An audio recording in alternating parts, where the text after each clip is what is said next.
Good morning dear students. आज हम class 6 की हिंदी विषय का चैप्टर 16 हीरे मोती इस पाठ का अध्ययन करने वाले हैं। प्यारे बच्चों, इस पाठ के लेखक का नाम है स्वेट मार्टन, जो कि एक विदेशी लेखक है। और इस विदेशी लेखक ने, जो कि एक प्रसिद्ध विश्वविख्यात विचारक भी हैं, इन्होंने प्रकृति के नियम कर्म करो और फल पाओ को उभारा है इस पाठ में। अर्थात अगर हम कर्म करेंगे तो हमें उस कर्म के फल की प्राप्ति अवश्य होगी। लेखक का मानना है कि प्रत्येक मनुष्य जैसे कर्म करता है, उसे करने में जितना समय लगाता है, उसी का परिणाम पाता है। इस पाठ में लेखक ने ये बात कही है कि मनुष्य जैसा कर्म करता है, अर्थात अगर वो अच्छा कर्म करता है तो उसका परिणाम उसे अच्छा मिलता है, और अगर उसका कर्म बुरा होता है तो वो बुरे परिणाम के रूप में उसके सामने अवश्य आता है। तो मनुष्य जैसा कर्म करता है और उसे करने में जितना समय लगाता है, उसी का परिणाम उसे प्राप्त होता है। इस पाठ में कर्म और समय के सदुपयोग से मनचाहा फल प्राप्त करने की प्रेरणा दी गई है। प्यारे बच्चों, इस पाठ का उद्देश्य यह भी है कि अच्छे कर्म करने और समय के महत्व को समझना मनुष्य के लिए बहुत ही आवश्यक है। यानी अगर मनुष्य अच्छे कर्मों को करेगा और समय के महत्व को समझ करके कर्म करेगा तो उसे परिणाम भी बहुत ही सुखद प्राप्त होंगे। स्वेट मार्टन जी ने जो चाहे सो पाए के मंत्र को पाठकों के हृदय तक बहुत ही समर्थता के साथ पहुंचाया है। जो चाहे सो पाए, ये मंत्र हमें भी अपने जीवन में इसे धारण करना चाहिए। अर्थात मनुष्य के हाथ में समय और कर्म दोनों उसे उसके साथ मुफ्त में मिलते हैं। मनुष्य चाहे तो अपने कर्मों से अपने भाग्य को बदल सकता है, जो चाहे वो पा सकता है। इस मंत्र को स्वेट मार्टन जी ने बहुत ही सफलता के साथ इस पाठ में सिद्ध किया है। इस पाठ को पढ़ने के बाद छात्र समझ सकेंगे कि उनका भाग्य निर्माता उनका कर्म और समय ही है। अर्थात उनका भाग्य पहले से लिखा हुआ नहीं है जैसा कि उन्हें बताया जाता है, बल्कि वे अपने भाग्य के निर्माता हैं, और ये निर्माता उनके कर्म और समय ही तय करते हैं। अर्थात वे जैसे कर्म करेंगे, जितना उस कर्म को करने में समय का प्रयोग करेंगे, वैसा ही परिणाम उन्हें प्राप्त होगा। अगर आपके कर्म अच्छे होंगे तो परिणाम भी अच्छा होगा, और अगर आपके कर्म बुरे हुए तो परिणाम भी बुरा ही होगा। चलिए पाठ की शुरुआत करते हैं।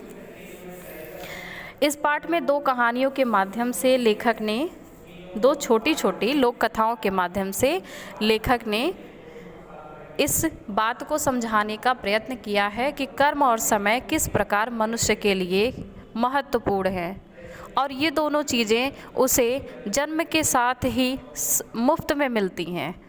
अगर वो इन दोनों चीज़ों की कद्र करे, समय और कर्म दोनों चीज़ों की कद्र करे, तो वो सफलता के मार्ग पे अग्रसित होता जाता है। चलिए पाठ की शुरुआत करते हैं। एक प्राचीन यूनानी लोक कथा है। किसी कस्बे के चौराहे पर लंगोटी लगाए बेहद बड़े दाढ़ी बाल वाला एक जर्जर बूढ़ा हाथ उठा उठा कर चिल्ला चिल्ला कर कह रहा था, जो चाहें सो पाएं। यहाँ एक प्राचीन यूनानी लोक कथा का उल्लेख किया गया है कि एक कस्बे के चौराहे पर लंगोटी को पहने हुए और दाढ़ी बाल एकदम बहुत ज़्यादा बढ़ाए हुए, बेहद बढ़े, यानी कि बहुत ज़्यादा दाढ़ी और बाल बढ़े हुए एक जर्जर बूढ़ा, जर्जर का अर्थ है बहुत ही कमज़ोर बूढ़ा व्यक्ति हाथ उठा उठा कर और चिल्ला चिल्ला कर कह रहा था। क्या कह रहा था? जो चाहे सो पाएं। लोग उसकी ओर देखते, मुस्कुरा पड़ते और चल देते। सभी लोग उस बूढ़े की तरफ देखते, मुस्कुराते और चल देते थे। उसकी दीनहीन दशा देखकर लोगों को सहज विश्वास हो जाता था कि वह कोई पागल है। उसकी दशा को देख करके हर कोई ये विश्वास करता था कि वो कैसा है, एक पागल व्यक्ति है। पागल कुछ भी कह बक सकता है, यानी कि पागल का क्या भरोसा, वो तो कुछ भी कह सकता है। तो लोग उसकी बात को बिना ध्यान से सुने, उसे देखें, मुस्कुराएं और चल दिए। वह बार बार चिल्ला रहा था पर कोई उस पर ध्यान नहीं देता। सब उसकी उपेक्षा कर आगे बढ़ते जा रहे थे, यानी सब उसकी ओर ध्यान नहीं दे रहे थे और आगे बढ़ते जा रहे थे। कुछ देर तक चिल्ला चिल्ला कर इस बात को कहने के बाद उसने चीखना शुरू किया, यानी बहुत ज़ोर से चिल्लाना शुरू किया। बेवकूफ़ों, मेरी बात सुनो, जो चाहो सो पाओ। यानी उन राहगीरों को वो बेवकूफ़ कहने लगा कि बेवकूफ़ों, मेरी बात को सुनो, जो चाहो सो पाओ। उसने अपनी बात को बहुत कड़वे ढंग से कहना शुरू कर दिया था, यानी बहुत ही बुरे तरीके से अपनी बात को चिल्ला चिल्ला के वो कहने लगा। एक नौजवान रुक गया। कुछ देर तक उसका तमाशा देखने के बाद वह उसके पास गया, यानी उस नौजवान ने उस बूढ़े आदमी को देखा कि वो इतनी ज़ोर ज़ोर से चिल्ला के एक ही बात को कह रहा है, जो चाहो सो पाओ। तो वो उसका तमाशा देखने के बाद उसके पास गया। अंततः एक नौजवान को आकृष्ट देखकर वह पागल खुश हो गया, यानी अंत में उसने देखा, बूढ़े ने, कि एक नौजवान व्यक्ति मेरी बात को सुनकर मेरी तरफ आ रहा है। तो वो पागल क्या हो गया, खुश हो गया और ऐसी शान के साथ बोला मानो कि दुनिया की हर वस्तु उसकी मुट्ठी में हो। बोल क्या चाहता है, यानी उस पागल ने एकदम शान से कहा उस व्यक्ति से, उस नौजवान व्यक्ति से, कि दुनिया की हर वस्तु मेरे पास है। इस तरह का एहसास कराते हुए क्या कहा, बोल क्या चाहता है। युवक मुस्कुराया। वो नौजवान क्या हुआ, मुस्कुराने लगा। उसको लगा सचमुच वह पागल है। व्यंग से पूछा, उस युवक ने पूछा, क्या पूछा, क्या जो भी मैं चाहूँगा तुम दे दोगे? नहीं, जो भी तुम चाहोगे पालोगे, उसने तपाक से कहा। उस बूढ़े ने जवाब दिया कि नहीं, जो भी तुम चाहोगे वो पालोगे। तुम नौजवान ने पूछा, वह कैसे? फिर बूढ़े ने पूछा कि पहले तुम यह बताओ कि चाहते क्या हो। युवक ने मजाक किया, मैं हीरे मोती चाहता हूँ। पा सकते हो, वह दीनहीन बोला। हीरे मोती तुम्हारे चरणों में लौट सकते हैं, यानी वो बूढ़ा व्यक्ति क्या बोला कि पा सकते हो हीरे मोती, और हीरे मोती तुम्हारे चरणों में लौट सकते हैं। तो नौजवान आश्चर्यचकित होकर पूछा कि बताओ कैसे, क्या तुम दोगे? बूढ़े ने कहा, हाँ, एक हीरा एक मोती मैं तुमको दूंगा, फिर उससे तुम चाहे जितने पा लेना। युवक ठिठोली कर हंसने लगा, यानी मजाक करके हंसने लगा और कहा, लाओ दो। फिर बूढ़े व्यक्ति ने कहा, हाँ सुन, मैं तुझे एक हीरा कर्म का देता हूँ और दूसरा मोती समय का, यानी मैं तुम्हें एक हीरा दूंगा जो कर्म का हीरा है और दूसरा मोती क्या दूंगा, समय का, यानी कि मैं तुम्हें कर्म और समय दोनों को दे रहा हूँ। इनको संभाल कर रख ले, जा सब पाएगा। यानी इन दो चीज़ों को संभाल के अगर तुमने रखा तो सब कुछ पा सकते हो।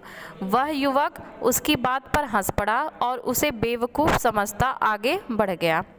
कुछ आगे जाने पर उसका माथा ठनका। एक हीरा कर्म का और एक मोती समय का। अचानक युवक की छठी इंद्री जाग गई, यानी वो युवक क्या किया, उसकी बात पे तो हंस पड़ा और उसे बेवकूफ़ समझ के आगे चला गया। लेकिन जब वो कुछ आगे बढ़ा तो उसकी छठी इंद्री जागी। छठी इंद्री का मतलब उसका दिमाग काम करना शुरू किया और दिमाग ने क्या सोचा कि एक हीरा कर्म का और एक मोती समय का। कर्म और समय, समय और कर्म, वास्तव में यही हीरा मोती, मोती हीरा है। और सचमुच जिनके पास यह है वह सब कुछ पा सकता है। इस ज्ञान बोध के साथ ही वह युवक मान गया कि वह दीनहीन पागल नहीं था।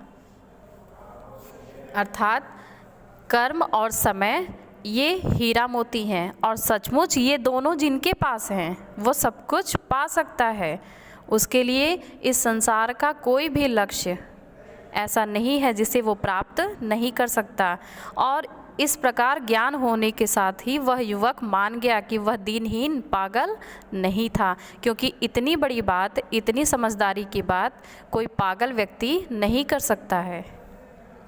यूनानी लोक कथा यहीं समाप्त हो जाती है। यह प्राचीन कथा इस बात का प्रमाण है कि वास्तव में मनुष्य सब कुछ पा सकता है, और वह तो अवश्य ही पा सकता है जिसके पास कर्म और समय के हीरा मोती हैं। अब लेखक आगे कह रहे हैं कि यूनानी लोक कथा तो यहीं समाप्त हो गई। यह प्राचीन कथा इस बात का सबूत दे रही है कि वास्तव में मनुष्य सब कुछ पा सकता है, यानी मनुष्य जो चाहे वो प्राप्त कर सकता है, और वह व्यक्ति तो अवश्य ही पाएगा जिसके पास कर्म और समय के हीरा मोती हैं। ये कहाँ मिलते हैं, इनकी कीमत क्या है? कर्म उस प्रत्येक मनुष्य के पास मुफ्त में होता है जो शरीर से स्वस्थ है। समय मुफ्त में हर एक के पास होता है।